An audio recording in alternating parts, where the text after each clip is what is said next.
Assalamualaikum warahmatullahi wabarakatuh. Halo semuanya, perkenalkan nama saya Gita Dwi Pangesti dengan NIM 2352000082, kelas 2C Program Studi Pendidikan Guru Sekolah Dasar Universitas Veteran Bangun Nusantara Sukoharjo. Jadi di sini saya akan menjelaskan materi mengenai mengenal peta dan komponennya. Untuk tujuan pembelajaran pada hari ini yaitu peserta didik dapat mengetahui komponen-komponen yang ada di dalam peta. Yang kedua, peserta didik dapat mengetahui perbedaan antara peta konvensional dan juga peta digital. Yang ketiga, peserta didik dapat menunjukkan letak suatu kota atau kabupaten dan provinsi tempat tinggal pada peta konvensional atau peta digital. Titik kecil di bumi. Kalian sadar nggak sih jika kalian itu sedang menginjakkan kaki pada suatu titik di permukaan bumi? Saat kita pergi ke sekolah, kita pergi ke rumah atau pulang ke rumah, atau saat kita berlibur ke suatu tempat, pasti kita menampakkan kaki di bumi loh teman-teman. Oh ya teman-teman, pernah pergi kemana aja sih selama ini? Mungkin teman-teman pernah pergi ke kebun binatang bersama orang tua atau pergi ke suatu tempat yang jauh sangat letaknya. Apakah teman-teman pernah mengunjungi kampung halaman saat mudik? Biasanya dilakukan saat lebaran tiba ya teman-teman. Lalu apakah teman-teman pernah pergi ke rumah nenek atau paman? Apakah setiap tahun teman-teman bertamasya ke suatu tempat yang sangat mengasyikkan? Nah, apakah teman-teman pernah nih? Di manakah kita? Bagaimana saya bisa menentukan lokasi saya berada sekarang ini? Dan bagaimana saya bisa tahu lokasi tempat-tempat yang saya kunjungi? Kira-kira teman-teman tahu nggak sih gimana caranya supaya kita tahu di mana sih titik kita berada saat ini? Nah, tahukah teman-teman, jika kalian ingin mengetahui suatu lokasi di mana kalian berada, dan jika kalian ingin mengetahui letak suatu tempat, maka teman-teman bisa melihatnya melalui sebuah peta.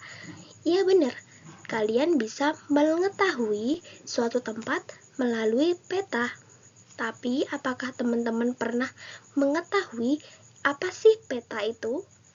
Jika teman-teman belum pernah mengetahuinya, izinkan ibu untuk memperkenalkan apa itu peta kepada kalian.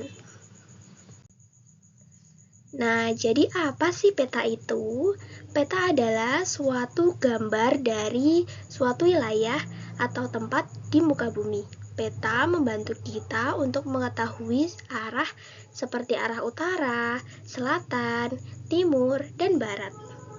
Peta juga menunjukkan letak suatu tempat dan memberikan informasi tentang gunung, sungai, dan danau. Jadi di peta itu kita bisa mengetahui mana sih gunung terdekat di dekat kita, mana sih suatu wilayah yang ada di sekitar kita maupun negara lainnya. Dengan melihat peta, kita dapat merencanakan perjalanan, memahami batas-batas wilayah, dan mengetahui beberapa tempat yang menarik di sekitar kita. Nah, lalu jenis-jenis peta terdapat dua jenis peta, yaitu peta umum dan peta khusus. Apa sih peta umum itu? Peta umum adalah peta yang menggambarkan permukaan bumi secara umum. Peta umum ini memuat semua penampakan yang ada di suatu daerah, baik penampakan fisik seperti alam maupun penampakan sosial budaya. Penampakan fisik misalnya adalah sungai, gunung, laut, danau, dan sebagainya. Penampakan sosial budaya seperti jalan raya, jalan kereta api, pemukiman umum, dan kota lainnya. Disebut peta umum karena peta ini bersifat umum sehingga dapat digunakan untuk umum dengan berbagai macam tujuan. Yang kedua adalah peta khusus.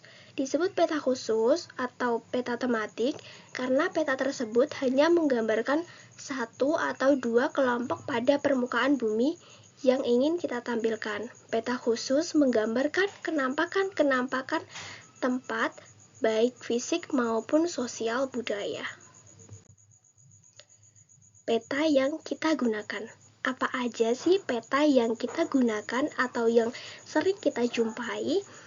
Nah, terdapat dua jenis peta teman-teman. Yang pertama adalah peta konvensional, yang kedua adalah peta digital. Peta konvensional itu adalah sebuah peta yang bisa kita lihat melalui lembaran atau buku. Peta konvensional contohnya adalah atlas. Atlas adalah kumpulan peta yang dibukukan. Jadi jika teman-teman pergi ke perpustakaan, teman-teman bisa mengetahui di dalam buku atlas, di situ terdapat kumpulan-kumpulan dari peta. Jadi peta dunia, peta daerah, peta negara, bahkan peta posisi kita saat berada. Ini juga ada loh teman-teman. Yang kedua adalah peta digital. Peta digital adalah sebuah peta yang dapat kita lihat melalui media digital seperti komputer, handphone, dan lain sebagainya. Contohnya peta digital adalah Google Maps. Teman-teman pasti pernah melihat orang tua atau saudara ketika bepergian. Misal nih contoh, kita pergi ke Solo, terus membuka HP, buka Google Maps gitu ya. Nah, di situ ketika kita mengetik Solo gitu, nah pasti kita diarahkan ke suatu jalan yang menuju Solo tersebut. Nah, itulah yang disebut dengan peta, yang bisa menunjukkan di mana kita berada dan kemana kita akan pergi. Oke, yang selanjutnya adalah komponen peta. Saat kita melihat peta, apa aja sih yang akan kita lihat teman-teman? Nah, saat kita melihat peta, yang akan kita lihat adalah komponen-komponen dari peta tersebut. Beberapa komponen penting di peta yang bisa kita lihat dalam peta digital maupun peta konvensional adalah judul, yaitu judul peta, skala, jaring-jaring peta, arah mata angin, dan simbol. Nah, apa sih yang dimaksud dengan judul? Judul adalah sesuatu hal yang dipakai untuk memberi nama pada peta atau atlas. Judul pada atlas ditulis pada bagian kulit depan atlas, sedangkan judul pada peta ditulis pada bagian atas peta. Jadi, kalau di dalam atlas, di dalam covernya atau sampul bukunya, judulnya itu ada di halaman paling depan, yaitu tulisannya atlas gitu ya. Lalu kalau di dalam peta itu judulnya ada di atas peta tersebut. Misalnya peta Jawa Tengah. Nah, nanti di bagian tengah itu akan tertulis gambar peta Jawa Tengah. Nah, di atasnya sini itu nanti akan ada tulisan Jawa Tengah atau peta Jawa Tengah, seperti itu. Untuk lebih jelasnya nanti kita akan pergi ke perpustakaan bersama-sama. Lalu yang kedua adalah skala. Skala adalah untuk menggambarkan keadaan suatu permukaan bumi, maka ukuran yang sebenarnya diperkecil. Jadi di dalam peta itu ukuran yang sebenarnya itu diperkecil teman-teman. Yang aslinya berkilo-kilometer, di dalam peta itu dibuat sekecil mungkin. Jadi yang awalnya besar digambarkan di dalam peta berbentuk kecil. Nah, skala peta adalah perbandingan ukuran gambar pada peta dengan keadaan sebenarnya. Nah, jadi ukuran yang besar ini dikecilkan itu adalah suatu perbandingan. Jadi sebenarnya ukuran yang sebenarnya yang diperkecil. Seperti itu. Ukuran peta di Indonesia biasanya dalam satuan sentimeter. Nah, sedangkan ukuran yang sesungguhnya dinyatakan dalam satuan kilometer. Yang kilometer itu yang besar, yang sentimeter itu yang diperkecil. Nah, ini adalah gambar dari skala. Yang selanjutnya adalah jaring-jaring peta. Pada peta terdapat garis, yaitu garis tepi, garis tegak, garis datar, garis-garis yang disebut dengan jaring-jaring peta. Garis tegak disebut juga dengan garis bujur, yang dibedakan menjadi bujur barat dan bujur timur. Garis mendatar disebut garis lintang, yang dibedakan menjadi garis lintang utara dan garis lintang selatan. Dan garis 0 derajat atau garis lintang 0 derajat disebut juga dengan garis khatulistiwa atau garis ekuator. Garis tepi pada peta adalah garis pada bagian tepi pada peta yang bentuknya lebih tebal daripada garis bujur atau garis lintang. Jadi ini adalah garis lintang, teman-teman. Nah, ini namanya garis lintang. Nah, garis khatulistiwa itu yang membentang dari sini sampai sini itu disebut juga dengan garis khatulistiwa atau garis ekuator. Lalu, kalau garis bujur itu yang membujur. Nah, seperti ini. Nah, untuk garis tepi ini adalah yang menjadi tepi dari garis peta itu sendiri. Nah, ini kan bentuknya lebih tebal ya dibandingkan yang tengah ini. Nah, ini untuk membedakan yang mana garis tepi pada peta dengan garis-garis lainnya. Oke, kita lanjut. Yang selanjutnya adalah arah mata angin. Arah mata angin adalah cara kita menunjukkan arah di dalam peta. Ada 4 arah utama atau mata angin utama yang biasanya kita gunakan. Yang pertama adalah utara, selatan, timur, dan barat. Berikut penjelasan singkat mengenai arah-arah tersebut. Yang pertama adalah utara. Utara adalah arah yang menunjukkan ke arah kutub utara atau kutub utara bagian bumi. Biasanya ditandai dengan huruf N. Huruf N ini adalah huruf pertama dari bahasa Inggris dari utara, yaitu dibaca dengan north. Yang kedua adalah selatan. Selatan adalah arah yang menunjukkan kutub selatan atau kutub selatan bagian bumi. Biasanya ditandai dengan huruf S atau disebut juga dengan south. Yang ketiga adalah timur. Timur adalah arah yang menunjukkan arah terbitnya matahari pada peta. Arah timur disebut juga dengan huruf E atau east. Yang terakhir adalah barat. Barat adalah arah yang menunjukkan terbenamnya matahari pada peta, biasanya ditandai dengan huruf W atau dibaca west. Oke, yang selanjutnya adalah legenda.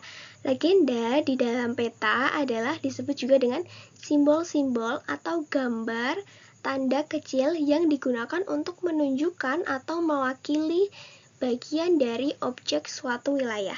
Simbol membantu kita memahami informasi mengenai peta dengan mudah dan sederhana.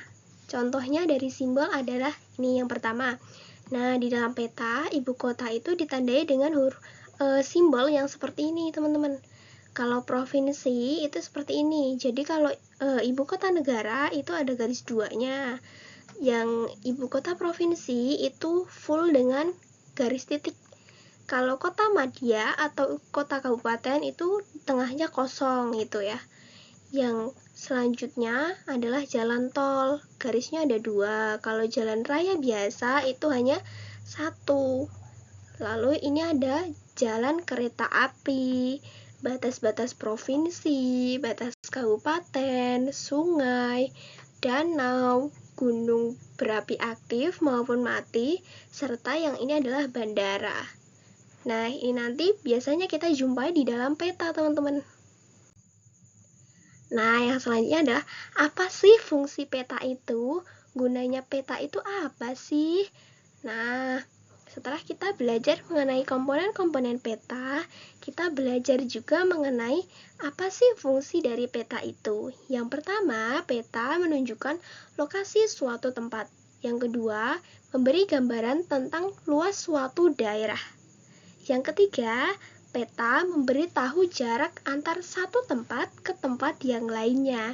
Yang keempat, peta memberitahu kita tentang arah, seperti arah tadi, utara, timur, barat, selatan, seperti itu ya. Yang kelima, peta memberitahu gambaran tempat yang akan kita kunjungi. Jadi melalui peta kita bisa mengetahui nih gambaran sekitar tempat yang akan kita kunjungi itu ada apa aja, seperti tadi ada danau, atau mungkin sungai, atau gunung, atau jalan raya, jalan tol, dan sebagainya. Oke, yang selanjutnya adalah batas-batas wilayah. Teman-teman, jika kita membahas mengenai peta, kita akan mengenal batas wilayah suatu tempat. Batas wilayah dalam peta adalah garis yang menunjukkan bagian antara satu daerah dengan daerah lain. Contohnya adalah batas negara, batas antar provinsi, batas antar kota, seperti itu. Nah, di dalam peta itu ditunjukkan seperti biasanya adalah ada garis titik-titik seperti gambar ini ya teman-teman. Nah, ini wilayah 1, wilayah 2, ini wilayah 3, seperti itu. Nah, ini sebagai batasnya. Batas wilayah atau batas daerahnya. Batas ini membantu kita mengetahui di mana suatu wilayah dimulai dan di mana suatu wilayah berakhir. Contohnya, jika pada peta menunjukkan garis antar dua negara, artinya sebelah kanan atau itu artinya di sebelah satu sisi garis itu adalah negara yang berbeda. Jadi misal nih, ini negara mana ya? Ini negara Indonesia. Nah, misal ini negara Malaysia. Nah, ini kita dipisahkan dengan batas-batas wilayah. Seperti itu. Jadi sebagai penanda dimulainya suatu negara dan berakhirnya suatu negara. Nah, mengenal negara, teman-teman tahu nggak sih apa itu negara? Negara adalah suatu wilayah yang dimiliki pemerintah yang tidak boleh dicampuri oleh negara lainnya. Jadi, seperti di Indonesia, Indonesia mempunyai pemerintahannya sendiri. Negara lain tidak boleh mencampuri pemerintahan yang ada di Indonesia. Misal, negara Malaysia mencampuri pemerintahan di dalam Indonesia, itu nggak boleh ya teman-teman.